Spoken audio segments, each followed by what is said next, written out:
They say that the only thing necessary for evil to triumph is for good men to do nothing. That's true.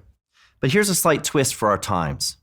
Madness prevails when sane men are silenced.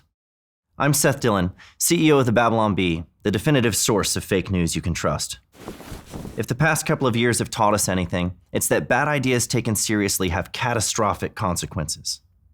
Let me recap some of them for you. Bad idea 1, words are violence. Bad idea 2, men have periods. Bad idea 3, California has good politics. These are bad ideas that have led to school censorship across college campuses, mandatory tampons in men's restrooms, and millions of people living in California. In these and other areas, our culture is approaching cartoonish insanity. Think of another bad idea. Boys can be girls. Boys are now stealing girls' opportunities to win or even compete in their favorite sports. Major corporations like Bud Light, Target, and Disney are tanking their company's brand and earnings to appease gender ideology activists. And the nation is forced to watch the spectacle of men baring their prosthetic breasts during official events at the White House. The jokes almost write themselves if the consequences weren't so serious. The most appropriate response to these ridiculous and deeply damaging ideas is not logical argument, because the ideas themselves are illogical. It's laughter, because the ideas are absurd. The truth is that the activists who are pushing the agenda that obliterates the differences between men and women know that they can't defend it. So instead of attempting the impossible, they settle for the next best thing: censorship. We found this out firsthand when we landed in Twitter jail in 2022. How'd we get there? Simple.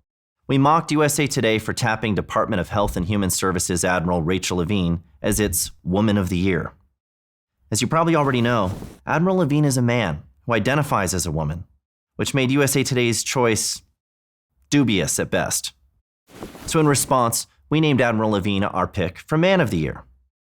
I still think USA Today's pick was funnier and more offensive, but our joke told the truth in a provocative way that got a lot of people's attention. And that's the goal of satire, isn't it?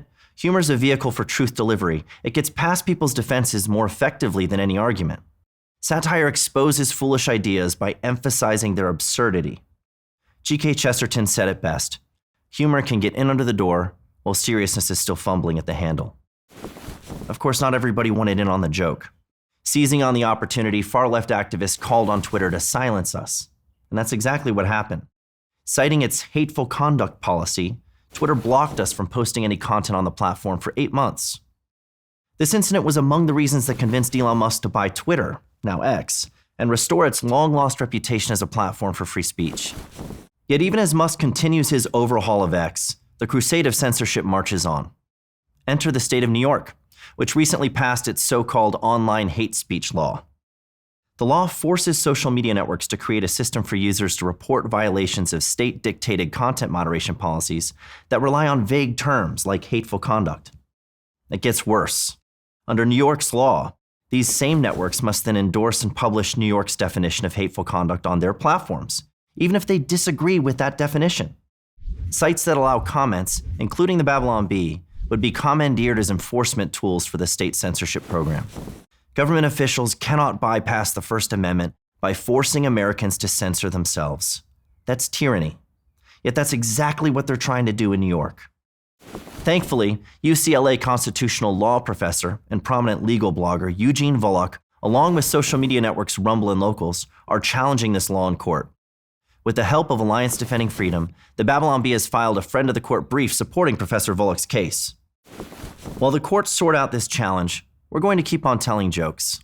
We're going to keep on challenging the entrenched narrative with humor, parody, and yes, mockery.